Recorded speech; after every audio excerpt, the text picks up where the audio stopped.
друзья! С вами канал Day4 Shop, и сегодня мы расскажем о необычной терапии животными нашей планеты.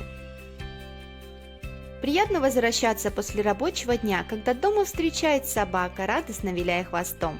А если вдруг стало грустно, придет пушистый кот и ляжет рядом, будет мурлыкать и ластиться, греть своим теплом. Игривость и непосредственность домашних питомцев вызывает улыбку и помогает отвлечься от тяжелых мыслей. Но мало кто знает, что не только домашние питомцы способны лечить. Названия встречаются разные – анималотерапия, пэт-терапия, зоотерапия. А суть одна – реабилитация людей при помощи животных. Этот метод не панацея, а часть лечения конкретных нарушений. Первые попытки применить животных в лечении пациентов зафиксированы в XVIII веке. В больнице для душевнобольных, которую в 1796 году открыл британский филантроп Уильям Кьюк, врачи отмечали положительное влияние собак на больных. В их присутствии у пациентов снижались проявления агрессии и частота приступов. Целенаправленно использовать этих животных в лечении стал американский детский психиатр Борис Левинсон. Он заметил, как маленькие пациенты положительно реагировали на его собаку, которая находилась в приемной во время сеанса.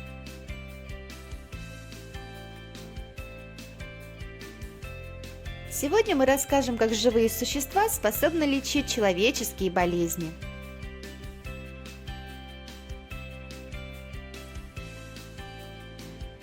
Апитоксинотерапия или лечение пчелоужалыванием.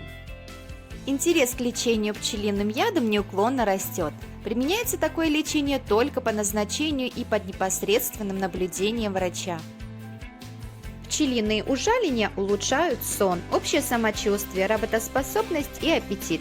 Пчелиный яд, как указывает академик Омаров, обладает иммуномодулирующими свойствами, а также регулирует обмен веществ и способствует выработке естественного коллагена, который обеспечивает клеткам кожи эластичность и сохраняет их молодость. Показаниями к применению пчелиного яда являются заболевания легких, сердечно-сосудистые заболевания, а также желудочно-кишечного тракта и нервной системы.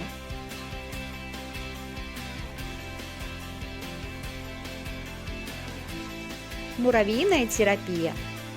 На Руси муравьи в основном использовались для лечения суставов и позвоночника. Сейчас научно доказано, что препараты из муравьев помогают в лечении ревматоидных артритов и ревматизма внутренних органов, например, сердца, гепатита В, сахарного диабета, туберкулеза легких, астмы, почечной недостаточности, импотенции и бесплодия, выпадения волос и ломкости ногтей. Прежде чем начать любое лечение, убедитесь, что у вас нет аллергии.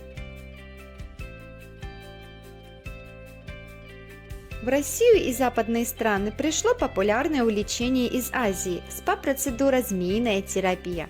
По телу пациентов раскладывают пресмыкающихся разных видов и размеров, и затем они ползают по коже клиента. Для процедуры используются даже гигантские пресмыкающиеся. В Азии, особенно в Индонезии и на Филиппинах, считается, что змеиная терапия помогает избавиться от стресса, снимает мигрень и улучшает кровообращение. Змеиный яд используется в медицине достаточно давно, а вот извлекать пользу от змеиного массажа начали всего несколько лет назад.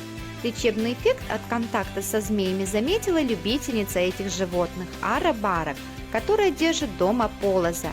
Она обратила внимание на то, что после некоторого времени нахождения полоза на шее у нее проходили головные боли. Женщина решила исследовать это явление, собрав у себя дома гостей и предложив им пообщаться со змеей. Все как один подтвердили улучшение общего самочувствия, расслабление и душевное успокоение.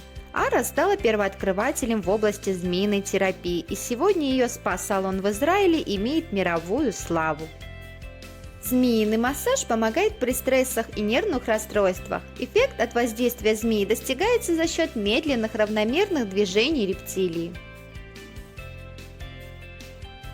Дельфинотерапия для детей с аутизмом является одним из самых эффективных вспомогательных методов коррекции. Дельфины считаются одними из самых умных млекопитающих на нашей планете, обладающими уникальными способностями к межвидовому общению.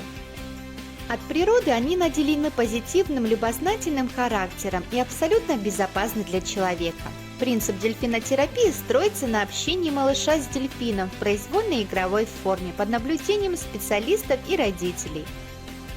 Способность дельфинов изменять поведение в зависимости от психоэмоционального состояния маленького пациента позволяет работать с самыми сложными проявлениями аутизма и получать положительные результаты. Дельфинотерапия сочетает в себе сразу несколько направлений воздействия на детский организм. Физические упражнения – это плавание и подвижные игры. Новые тактильные ощущения. Дельфины с удовольствием взаимодействуют с детьми, играют с ними, катают и позволяют себя гладить. И психотерапия. Положительная энергетика дельфинов, игровая атмосфера. И занятия позволяют малышу расслабиться и получить новые позитивные эмоции. Каннистерапия или метод реабилитации со специально обученной собакой. Такую специальную лечебную собаку часто называют собака-терапевт или собака-ассистент. Нетрудно догадаться, что собака в первую очередь отвечает за положительный настрой, но ее роль не сводится только к развлечению пациента. Собака – это спутник человека еще с пещерных времен, наверное, поэтому дети неосознанно тянутся к собакам и успокаиваются в их присутствии, конечно, если собака хорошо воспитана и доброжелательна. На этом строится еще одна функция собаки-доктора. Она снимает стресс во время занятий, будь то лечебная физкультура или логопедические упражнения или другие виды реабилитации. Способность собаки понимать человека без слов, считывая мимику, жесты и позы, очень помогает налаживанию контакта с неговорящими пациентами и пациентами с аутизмом.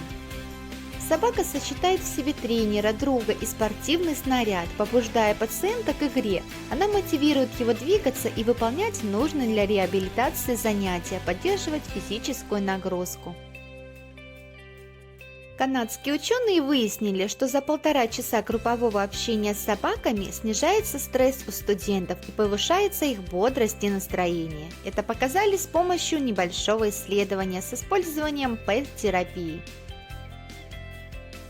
В той или иной мере, по-видимому, положительное воздействие терапии с использованием животных оказывает при следующих заболеваниях и состояниях: аффективные расстройства, в частности депрессия, психозы, тревожность, аутизм, детская психическая травма, посттравматическое стрессовое расстройство, эпилепсия, рассеянный склероз, ДЦП, деменция, сердечно-сосудистые расстройства, а также реабилитация после травм и инсультов. Герудотерапия – метод традиционной медицины, основанный на использовании для лечения различных заболеваний человека медицинских пиявок, которых выращивают на специальных биологических фермах. Герудотерапию применяют при комплексном лечении заболеваний сердечно-сосудистой системы, нервной системы, опорно-двигательного аппарата, легких и верхних дыхательных путей, желудочно-кишечного тракта, урологических, гинекологических, офтальмологических заболеваний, хирургии, дерматологии и косметологии. Кроме того, герудотерапия помогает в улучшении настроения и сна, является профилактикой образования тромбов, улучшает снабжение кровью тканей и органов, нормализует артериальное давление и расщепление жировых отложений.